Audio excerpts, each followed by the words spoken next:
Hello friends, welcome to smile talk paramedical channel. Friends, KE ವತಿಯಿಂದ Twitter handle ಒಳಗಡೆ ಒಂದು ಅಪ್ಡೇಟನ್ನು ಮಾಡಲಾಗಿದೆ. ಎದರ ಬಗ್ಗೆ ಅಂತಂದರೆ ಮೋಕ್ ರಿಸಲ್ಟ್ಸ್ ಬಗ್ಗೆ. ಯಾಕಂದರೆ ನಿನ್ನೆ ಮಧ್ಯಾಹ್ನ 7 ಗಂಟೆ ನಂತರ ಮೋಕ್ ರಿಸಲ್ಟ್ ಬರುತ್ತೆ ಅಂತ ಹೇಳಿದರು. ಬಟ್ ಇವಾಗ 7 ಗಂಟೆ ಆದರೂ ಕೂಡ, ಅಂದರೆ ಇವಾಗ ಏನಾಯ್ತು ಅಂದರೆ 2ನೇ ದಿನ ರನ್ನಿಂಗಲ್ಲಿದೆ, ಆದರೂ ಕೂಡ ಇನ್ನುವರೆಗೆ ರಿಸಲ್ಟ್ಸ್ ಬಗ್ಗೆ ಅನೌನ್ಸ್ಮೆಂಟ್ ಆಗಿಲ್ಲ. ಸೊ ಅದರ ಬಗ್ಗೆ ಇಲ್ಲಿ ಆಫಿಷಿಯಲ್ ಕೆಇ ವತಿಯಿಂದ ಟ್ವಿಟರ್ ಒಳಗಡೆ 1 ಅವರ್ ಹಿಂದ್ಗಡೆ ಇಲ್ಲಿ ನೋಡ್ಬೋದು. ನಾನು ನಿಮಗೆ ಓದಿ ತೋರಿಸ್ತಾ ಇದ್ದೀನಿ. UGCET 2024 first mock allotment result will be published on August 9th 6 PM onwards. ಅಂದರೆ 9ನೇ ತಾರೀಕಿಗೆ ಮೊದಲನೆಯ ಅನುಕು ಸೀಟು ಹಂಚಿಕೆ ಫಲಿತಾಂಶವನ್ನು ಆಗಸ್ಟ್ 9ರ ಸಂಜೆ 6 ಗಂಟೆ ನಂತರ ಕೆಇ ವೆಬ್ಸೈಟ್ನಲ್ಲಿ ಪ್ರಕಟಿಸಲಾಗುವುದು ಅಂತ ಮಾಹಿತಿ ಕೊಟ್ಟಿದ್ದಾರೆ.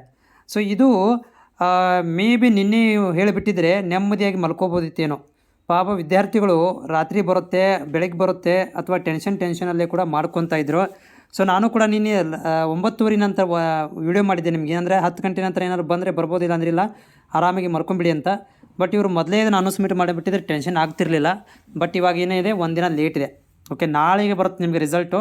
ನಾಳೆ 6 ಗಂಟೆ ನಂತರ, ಅದು 6 ಗಂಟೆ ಅಂದರೆ 6 ಗಂಟೆ ನಂತರ ಅಂತಂದರೆ 6 ಗಂಟೆಗೇನು ಬರೋದಿಲ್ಲ, ಅದು 8:30 9 ಗಂಟೆ ಈ ಥರನೂ ಬರ್ಬೋದು. ಬಟ್ ಇದೊಂದು ಅಪ್ಡೇಟ್ ಇತ್ತು ನಿಮಗೆ, ಏನಪ್ಪ ಅಂದರೆ ಕೆಇ ವತಿಯಿಂದ.